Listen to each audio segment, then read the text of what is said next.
জি, ভালো আছেন? ভালো আছি। আমি তো কল দিতাম ওই যে এসির বিষয়।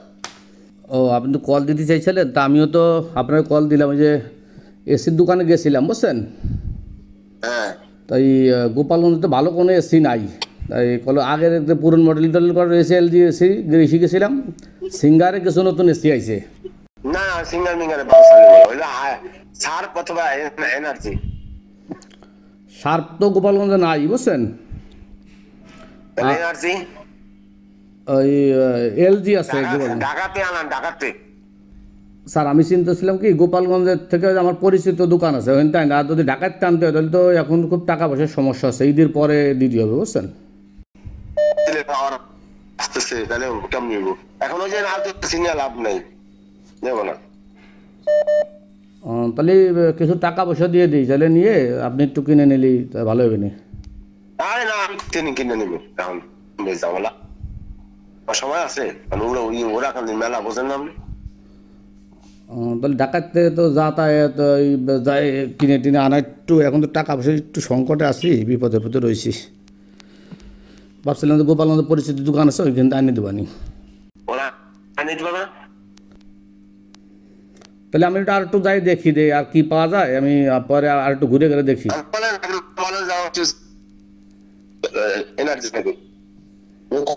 আচ্ছা, ঠিক আছে, ঠিক আছে, তাহলে আমি যাই জানাবানি আবার, স্যার। বান্ডেল থাকলে প্রতি সেনমানিতে টাকা বাঁচবে।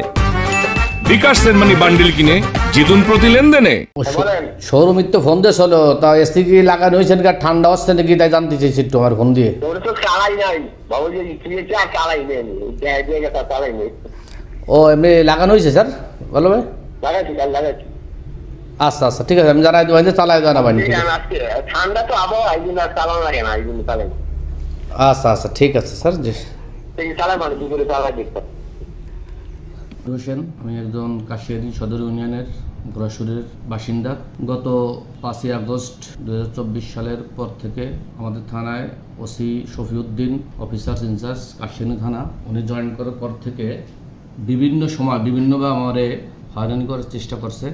অনেক সময় হুমকি ধমকি দিয়েছে বিভিন্ন লোকের মাধ্যমে, হোয়াটসঅ্যাপে কল দিয়ে, যে আপনি আমার সাথে দেখা করেন, আপনার নামে অভিযোগ আছে, আপনি এখনও বাড়ি ঘুমাচ্ছেন, ঠিকমতো বাড়ি ঘুমাতে পারবেন না।